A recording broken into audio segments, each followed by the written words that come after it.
Indraprastha gas के नतीजे मिले जुले रहे। केवल आय में अगर आप देखें तो अनुमान से बेहतर करीब 1.3% की बढ़त देखने को मिली है। वहीं कामकाजी तौर पर अगर आप देखें तो जो एबिटा है इसमें 6.4% का कट देखने को मिला, 523 करोड़ का आंकड़ा है।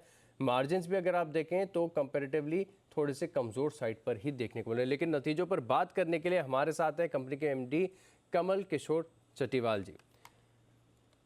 मॉर्निंग सर, जी बिजनेस में आपका स्वागत है। आपने वक्त दिया, काफ़ी धन्यवाद आपका। पूरे FY24 का मैं प्रदर्शन देख रहा हूँ, यहाँ पर अगर आप देखें तो काफ़ी बढ़िया बढ़त देखने को मिली है। और साल दर साल जो नंबर्स होते हैं इसी के साथ शुरुआत करता हूँ। ग्रोथ जो पिछले साल के मुकाबले पैट और एबिटा में काफ़ी बढ़िया देखने को मिली है।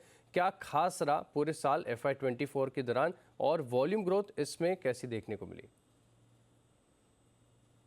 पहले तो मैं ये बताना चाहूंगा कि जो हमारा 4% का ओवरऑल वॉल्यूम में ग्रोथ हुआ, क्योंकि गैस की कॉस्ट थोड़ी कम हो गई थी कि पिछले साल में due to uncertainty of war बढ़ गई थी।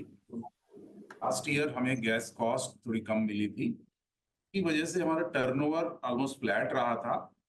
लेकिन जो वॉल्यूम ग्रोथ प्लस जो प्राइस इसकी वजह से हमारा पैट में 21% और एबिटा लेवल पे 17% की ग्रोथ हुई। और सर मैं PNG सेगमेंट को समझना चाहता हूँ। इसमें अगर आप देखें तो ग्रोथ किस प्रकार से देखने को मिली, और FY24 तो ठीक ठाक देखने को मिला, लेकिन FY25 के लिए यानी मौजूदा वित्त वर्ष जो चल रहा है इसके लिए क्या गाइडेंस होगी? नेक्स्ट ईयर के लिए हमारा गाइडेंस ओवरऑल लेवल पे 9.5 मिलियन है। तो इस साल हमने 8.43 किया है। बट क्वार्टर हमने एंड किया 8.73, उसको हम 9.5 नेक्स्ट ईयर के लिए करेंगे। ये दो सेगमेंट जो आपने सही बताया कि PNG domestic and PNG commercial, इसमें 15% की ग्रोथ है और अगले साल भी हम इतनी ही ग्रोथ देख पा रहे हैं। एक सेगमेंट जिसमें हमारा स्पेशल फोकस रहेगा वो रहेगा इंडस्ट्रियल सेगमेंट। यहाँ पे हम कुछ, क्योंकि यहाँ पे हमारा कंपटीशन अल्टरनेट फ्यूल से होता है, कई जगह पॉलिटिंग भी रहते हैं वो, बट उसकी वजह से उनको थोड़ा एडवांटेज मिल जाता है। लेकिन हमारी कोशिश रहेगी कि हम प्राइसिंग को इस तरह से पॉलिसी में हम कुछ ट्वीक कर रहे हैं so that we became competitive, हम उसमें कॉम्पिटिटिव बन पाए। और ये एक सेगमेंट रहेगा जो हमारे ग्रोथ का रहेगा। CNG सेगमेंट में हम 8 to 10% की ग्रोथ के लिए टारगेट कर रहे हैं। All right. और सर बात करें अगर आप इस तिमाही के दौरान जो प्रदर्शन सीक्वेंशियल तौर पर यानी क्वार्टर देखने को मिला है, तो यहाँ पर आप देखिए जो मुनाफा है और कामकाजी मुनाफे ने एबिटा यहाँ पर भी गिरावट देखने को मिली है। क्या खास कारण रहा?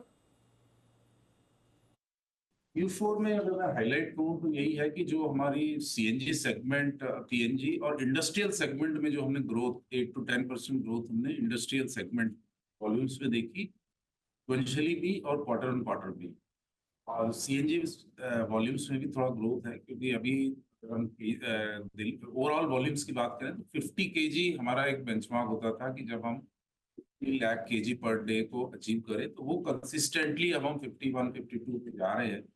तो एक CNG वॉल्यूम में ग्रोथ है, प्लस अगर Q4 को कंपेयर करें compare to other quarters yearly as well as sequentially, तो इंडस्ट्रियल में हमें थोड़ा ये इम्प्रूवमेंट्स नजर आए हैं इंडस्ट्रियल सेगमेंट में। प्लस जो हमारा डोमेस्टिक और कमर्शियल 15% की ग्रोथ है, इंडस्ट्रियल में हमें करीब 10% की ग्रोथ देखने को मिली है।